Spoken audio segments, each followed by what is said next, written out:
and welcome to the Inside Britball podcast. My name's Andy Taylor. I'm joined by Isaac because we've got a special guest on with us today, a bonus pod, if you like, because we wanted to get Coach Mike on the podcast to talk about the recent announcement around an exciting game that's coming up in July, and maybe get a bit of a state of the programme as we get a chance to catch up with some GB head coaches, which is very, very kind of you to join us. But Coach Mike is if those of you who don't know, is the head coach of the under-17s in our GB programme. So thank you very much for joining us once again. It feels like it's only yesterday that we've had you on, but it was actually 5 months ago.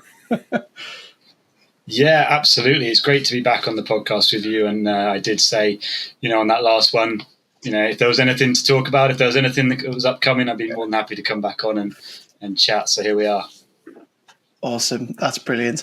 I mean, we'll get into a bit more detail about the announcement, but what's triggered this is obviously an announcement from via British American Football website that you've got a game coming up in July. But we will get to that. We'll leave that as a teaser for later on, because I'm sure myself, obviously being very interested in what's going on in Britball, and Isaac being an ex under-17s player himself in GB, would love to get your insight into what's going on. So the last time we caught up, Coach, was just before Christmas, I think it was. We were hastily scraping together to try and get you on before the break. And I think you had some things in the pipeline. You'd announced some trials dates and stuff like that. So did they all go well? Presumably they happened in multiple sites, didn't they? In the end, and you were setting yourself up for a busy time.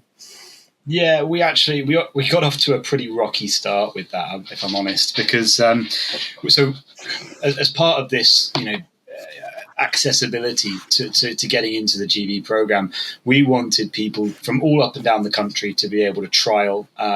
So we held trials in different sites. One of them down in the south in Bristol, and one up in the north, which was supposed to be in Manchester. But if you remember, back in January, we had a whole load of snow, and unfortunately, the trial in Manchester got cancelled. The day before. It was really, I was ringing them all week saying, are we sure we're going to be able to do this? And they said, well, it's not going to be any more snow, and we'll be fine for the weekend. Okay, no worries. And then it got to Friday, and I rang them and said, we're going to be there tomorrow. Are we sure this is going ahead? And they said, well, it doesn't look like it's going to go ahead, but we can't cancel it because then we're to blame. And I said, well, let's just agree it's done, and we try and pick another date. And actually, I sent an email around to all the parents of the players that had registered for that trial in Manchester, and so many of them, a good 60-70% of them, bent over backwards to try and get themselves down to Bristol, and it was amazing how flexible everybody was to get down to Bristol and trial there instead. It made the day in Bristol very busy because we had a lot of extra people than we hadn't planned for. But we extended that day, made it a longer trial as well, and broke it down into other bits so we could give everyone a bit of a fair assessment. And then those that weren't able to trial then, we sort of brought back in and trialed them at the actual sort of camps when we'd already selected most of the team. We brought some extra people in to trial for some positions that we deliberately left open, and then inevitably, unfortunately, there were some players that didn't get the opportunity to trial at the beginning of the year. But hopefully, as we get past this game and look towards games at the end of the year, we can bring a select few invited trialists back to try out for later in the year as well. It sounds like you've been as inclusive as you can be against all the odds, and you can't. The one thing you can't account for is Mother Nature, right? And you've done everything you can to try and be as inclusive as possible. And obviously, you'll have had some upset people, of course, but you do your best, don't you? And go on. We run into issues then about timeframes, So fortunately, at the age range that we're at, we're not competing with bucks players. I know that the older programming in the 19 stuff to compete with Bucks players as well at that time of year. So we haven't got that issue, but we do start to get into pre-seasons of National League club level teams as well. So we don't want to be taking up too much time of people, but we do need to actually get on with our installs and get people up to scratch as well. So we needed to start the development camps and actually getting people going, and we didn't have time to sort of wait for another few weeks to book in another trial and go back to the beginning again. And were you happy with the talent that you saw when you did get them in? Presumably, that's one of the although stressful for you, and one of the most exciting times is to see the new crop as they come in. Even though, as you alluded to offline, you've got some returners, of course, that are a little bit older. But were you happy with what you found in that melee that you had for during that time? Yeah, I mean, every year we've that I've been part of this and that we've done this as a recruitment drive, I'm more and more impressed with what the standard is. The standard just creeps higher and higher and higher every year, and I think what we aim to do is to spread our age groups so that we're not taking just the oldest players. If we can do a scenario where we have maybe 40% of the squad is that oldest age range, and then another 30 being the year younger and a 30 being the year younger, then we have a progression pipeline and we can have people in the program that grow through it. Something that we probably didn't calculate that well after the Spain game. We graduated a good 75% of our squad in that year, so it meant that this year coming in, we had a big influx of brand new to the program players, but the skill level and the talent on show has been phenomenal so far. As you said, the skill level and talent has been great. But what's it like when, like you said before, you've got people from the north who are willing to drive 3 or 4 hours just for a trial? Does that show you the type of players that you get in, that they maybe not just be great athletes but also great people? Yeah, and it's something that we say when we talk to the players as they come in, is that everything here is an assessment. From the moment that they turn up, it's not just about what they do on the field; it's how they act, between drills or just around the campus when we're trialing. If we've got a lunch break or something like that, everything that happens is an assessment. And that dedication to come. We had players that were up at Highland. And then also players from Kent and Somerset.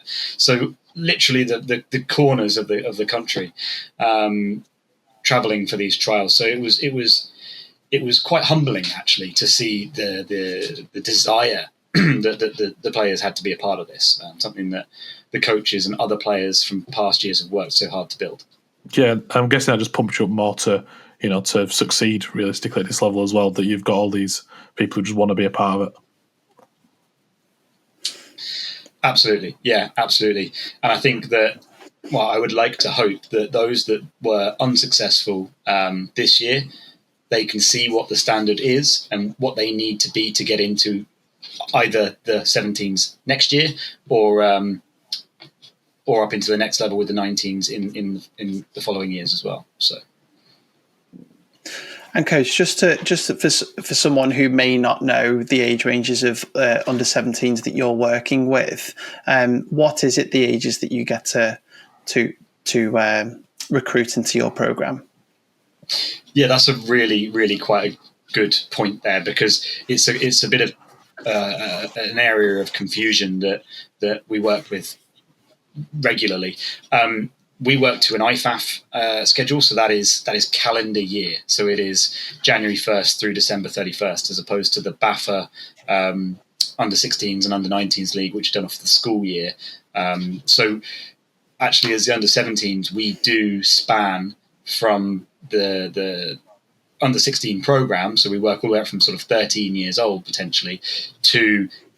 We sort of touch on that bottom end of the under 19s as well, because if they're in a school year what pushes them into under 19s, but they're born before the new year, they are technically eligible for us as well. And there is a bit of an overlap with the 19s. Coach Rowan, myself, we work very closely in the recruiting process to say, if there is that eligibility overlap, if they're good enough to play for the under-19s, they should always play up to the under-19s. If they're somebody who potentially needs a year's worth of development and we think they would start with us that year, then we'll take them and we'll hold on to them for a year and let them progress up to the 19s the year after. So I think in terms of calendar year, this year we are looking at, and it's honestly very depressing, the youngest year group that we're looking at is 2011, which is, I mean, I think that's just crazy that we're playing international football that were born in 2011. But there we go. My God. Isaac won't understand. No, not a clue. That's amazing, though, isn't it? Nonetheless, I'm sure, Coach, it makes you feel younger and younger every year that you come across these things. Heartbreaking, really.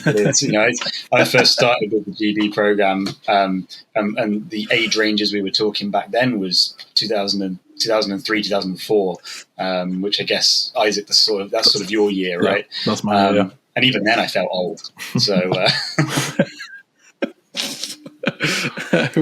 I always tell the story of we get trainees in my workplace, and one of the trainees was so young that she hadn't heard of people like the Spice Girls and sort of like pop groups that were really popular when I was a young lad, and you're just like, oh my gosh, this is depressing.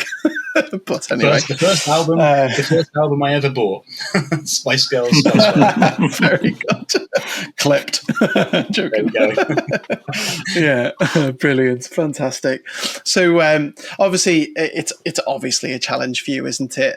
Especially when it comes to logistics, but also being able to make the as best of a decision as you can make for that squad as well. So, kind of, if you don't mind, give the listener and the watchers a little bit of an insight into your process into coming up with that final squad, which, to be clear, you haven't made a decision on yet, have you? That hasn't been decided. It's still all to play for. No, absolutely. So with the development squad that we select from the trials, I mean, that pulls in about, and we don't have a hard limit on that. We really just work with what's manageable, and that comes down to the positional coaches. For example, at the quarterback position, we would take 4 quarterbacks because realistically we're only going to take 2 to a game. If there was a really, really tight knit at the top of the pack group of 5, we might take 5 and then pick 2 from that as the time goes on. But in reality, working with more than 4 or 5 quarterbacks becomes a logistical nightmare. Getting reps at practice, that we're not assessing them, we're not coaching them because they're not getting the reps that they need to succeed. And it's the same across all positions, right? So we generally have around about 85 to 90 players selected into the development squad. From that, we will select 45 for the game day. So yeah, that's where we're at. The 45, we haven't selected those yet. Obviously, we have depth charts between the coaching staff. We are familiar with where we think people sit on those depth charts, and just because they've been selected or not selected for this game in July, it doesn't mean that they are then definitely locked in or not going to be selected for a game later in the year as well. So it's definitely all to play for. We had, I think we touched upon it last time we caught up, Coach, which was around the exciting young talent that we have, and certainly the ones that were on show in the live streams for the finals, the under-16s finals, the under-19s finals for sure, and obviously Rushmore contingent. It was represented in both those finals last year, wasn't it? So, but is there anyone that we should maybe be looking out for, or you obviously don't want you to give away any sort of inside information into squads or anything? That's all to be decided for. But who are you excited for, or who should we be looking out for within your program? Yeah, I mean, there are guys that are still part of the program that have played in the last. In fact, there are players that have played 3 games in 3 years with us that are now part of the program and going for their 4th international cap. Potentially, they could finish the end of this year with 5 international games at the under-17s range. So I think we've got 2 players that have already played 3 games for us, which is wild, really, very impressive. They joined us at a very young age. Yeah. One on the offensive side, one on the defensive side. On the defensive line, we got a guy, Riley Reid, who's become an absolute leader of that defensive line. He's taken the mantle on from some really sort of big characters that preceded him. And then on the offense, Malachi McMahon is one of the NFL Academy kids. He's come through from a young age and played every game. He's had receptions and touchdowns in multiple games. He's definitely growing into a leader on that offense as well. He was a captain for us last year in Spain. And I believe he definitely caught an extra point. I'm not sure if he caught a touchdown as well, but yeah. Awesome. And what programs are they from? I don't have your last squad list up in front of me. So Malachi, I believe because he's at NFL Academy, he's not playing club level at the moment, but he was through what was formerly known as the Tamworth program and now Coventry. And then Riley is one of your boys, I believe, Isaac. He was at Leeds, I think. Yeah. Yes. And then I remember Riley coming through. Yeah. Yeah. I think when he went to under 19, he's now playing under 19s, I believe. I think he's at potentially at Scunthorpe. Yeah. I remember when he played flag and U16s when I was part of Yorkshire. So yeah, no, it's good to see that. You've got a contingent now where you've got a lot of lads who were playing flag, gone up to under 16s, now 19s, and now they find themselves in the GB program. It must be good for yourself when you can see that growth of American football happening, pretty much under your watch at under 17s level. Yeah, absolutely. And, I do a lot of work with both Kelly and Danica as well at the flag program. So we actually have on our development squad and their selected sort of game day squad, we've got about, I think, 7 or 8 players that overlap.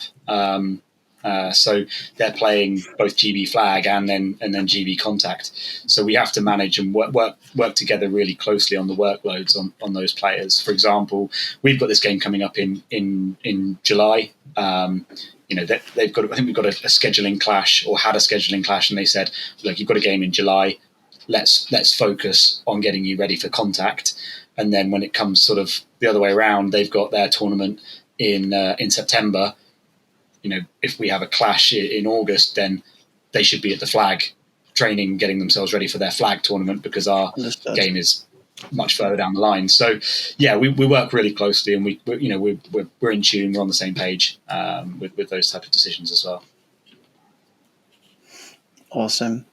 So one of the reasons why we got you on here was to talk about this announcement that happened. So sometime last week, I think it was, we had BAFA announced alongside a couple of quotes from yourself as well, that you've set up a international game, a development game in July. You've also teased that there's a second game. So tell us the details of what we expect to see in July and probably give us some insight as to why and what you're expecting. Yeah, absolutely. So this is a game that's been in the works for a little while now. Actually, nailing these things down is a lot of hard work, and it all comes from our volunteer sort of workforce that sits behind the scenes. Our team manager Rebecca and her partner and the team that she sort of manages as well. They're doing so much work to get this off the ground. So I honestly, it would not happen without them. But the opportunity is fantastic. So what we have is we have a group of American high school players. So this company, Exact, they hold exhibition and trial camps around the country in the US. And what they will do from that is they will select top talent at each position, and they will offer them a position on their sort of travelling squad where they come over to to a foreign country. In this instance, it is the UK. So they're coming over with a full squad, and they will land in London. They'll stay and they will train throughout the week. So they're arriving on the Monday. They'll train Tuesday, Wednesday, Thursday as a team together, and then they'll come up to the University of Nottingham, and we will work with them and their coaches on the Friday night to have a combined training session, which is going to be great for our guys. They've got 4 NCAA coaches coming over to coach positions and offensive defensive coordinators. So our guys will be being coached not only by the high standard of GB, but also by NCAA coaches as well. So we'll have that Saturday morning as well. We'll have another joint session with them. Some team building activities. So there's some downtime that both teams are staying together in the halls of residence in Nottingham Uni. So we'll work together, have some activities where they can make friends with people from across the pond, and then Sunday we'll actually travel over to the University of Derby. So we're going to get a bus over to the University of Derby, and we'll play that sort of exhibition game. It's not an international by those strict rules because they're not Team USA, but they are an all-star All-American team. So we will treat it as such, and they are going to be very threatening. I imagine there's going to be a lot of talent on show. Yeah, and that's got to be an exciting challenge for you and your team, and obviously your coaching staff as well, to be able to prepare for what is probably a slightly daunting task for some of your guys who will be new to the program as well, but also a really exciting opportunity as well. It is. It's really strange because, if we go and play an international, if we go and play an established team, then we've got game film, we can scout, we can prepare, we know what we're expecting, and we'll run scout periods in our practice, the same as any other team up and down the country would. But this is a group of individuals who, individually, athletically, they'll be the top standard. I truly believe that. But as an actual team, they'll have only met on Monday morning, and they'll be installing their playbooks throughout the week. So we have no knowledge of what kind of offense or defense they'll run. We don't know any of their players. We just have to assume that everyone's a threat, which I'm sure they will be. But it's good because the age range matches up as well, right? So these are players that are going into their junior or senior year of high school. So they're not going to be an end of the season fully polished senior player. They'll be, sophomores and juniors that are aging up, and again, I expect them to be very threatening. But at least we're benchmarking like for like. Yeah, amazing. And what sort of access are you going to give to this event? Because presumably it's going to be live streamed, etc. But are you going to utilize the opportunity to open that access up, or are you going to take it very seriously as a GB camp? This is about the squad, etc. Just interesting to kind of get sort of like a feel for what that weekend is for the Britball community, really. Yeah, so the training parts of it will be strictly for the GB squad. We can, in a way, it's held at the University of Nottingham. If you've been to the David Ross Sports Village, you'll know that there is, you can walk up to the side of the cage and you can watch. So there's no stopping that. But and I have no problem with that at all, really. But in terms of sort of access and getting onto the field and working with it, it would be strictly limited to our coaching staff and their coaching staff. Yeah. But then when it comes to game time on the Sunday, we will publicise, and we're already working with yourselves and BAFA Media to push. We'd love to see everybody down, as many as we can. The University of Derby has a wonderful vantage point where there's a balcony that runs pretty much the length of the sideline that overhangs the pitch, and it's it's a great place to watch. There's also a hill that banks around one of the end zones where people can camp up and sit and watch. But apart from that, it's same as any other game day. There'll be a sort of a safe area away from the sideline where everyone has to be, and we won't be letting people wandering around on the field or in the players' box. So, yeah, totally. And there's an important date to talk about, isn't there? With it being the 12th and 13th July, if people hadn't picked up on that. Yeah, it's a bit of an unfortunate one, that is. We do, as you're alluding to, we do clash with the BAFCA coaches convention, which is a shame because it's something that I've always supported, I've always attended, and I've spoken at, and I know that a lot of our coaching staff, in fact, some of our coaches will potentially be speaking at the BAFCA convention on the Saturday, so we'll have to travel between Derby and Nottingham and Kiel. So it's a tough one. Unfortunately, we have no control over the date that they were flying in. That's it. We were given the weekend that they would be here. Do you want a game or not? And as far as I'm concerned, there's no way we can deny the opportunity for our kids to play in that game and be coached by US coaches. It's unfortunate, but in this instance, unavoidable. So, as you say, you're going missing the BAFCA convention. However, American coaches, NCAA coaches, will be coming over to help the program as well. Can that also be a benefit to the U17's program and also the coaches on the day?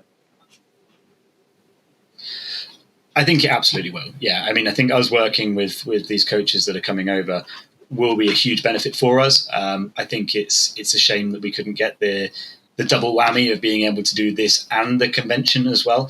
I know that in previous years I've benefited from sitting through talks from the likes of Luke Carlton and other really prominent coaches in the UK that have given fantastic presentations. Also, Mike Vanucci, when I was very early on in wide receiver coaching, he came over and spoke all about the drills that they do in Long Island, and they were fantastic. So it's a shame we can't get both. But you're right, it's not like we're choosing to just not attend. It is going to benefit us and the players and the coaches greatly, working with those guys. Yeah. And sure, just thinking a bit, almost like a bit more macro, if you like, showing that we take this seriously and putting a lot of effort into it, which obviously you will. It'll set that up hopefully for future visits and maybe even a reputation for further opportunities and so on. So the date was the date, and you weren't going. I'm sure you weren't going to side foot that opportunity. When it came up, and it makes sense then for you to go, to put as much effort in as possible, and then get the most out of this for your players as well as your coaches to develop and take that forward, right? Absolutely, and we're doing everything that we can to build these relationships and tighten these links. In fact, in part of the process where we've been speaking with the organisers and the coaches from the American side. One of the key things for them is that we're building relationships. The football side of things, it needs to be good. We need to be able to show that it's a great standard. But actually, outside of the white lines on the ground, they want to be making friends from across the pond. There's a whole cultural piece for them where the kids, some of these kids may well have not left the US before. They're coming over. They're going to see London. They're going to see Nottingham, and they're going to make friends with our players. There's the whole premise of this program is that they are showing off their talents at a high level. Our players are going to be on tape with those guys as well. So. Any of our boys that are playing well and able to put together highlight reels from that game, well, they can share those with a US coach now and say, "Here's me playing against US players." So that's that's immediately a big jump. And again, it's something that we've discussed. This being an annual thing. If they can pull people together and bring over a team, then we're here. We've got a field, and we'll play some ball. Yeah, happily. That's awesome. Isaac, imagine being one of those players way back when, being able to have such an opportunity. I'm sure you'd have been doing everything you can to make that squad, right? Exactly that.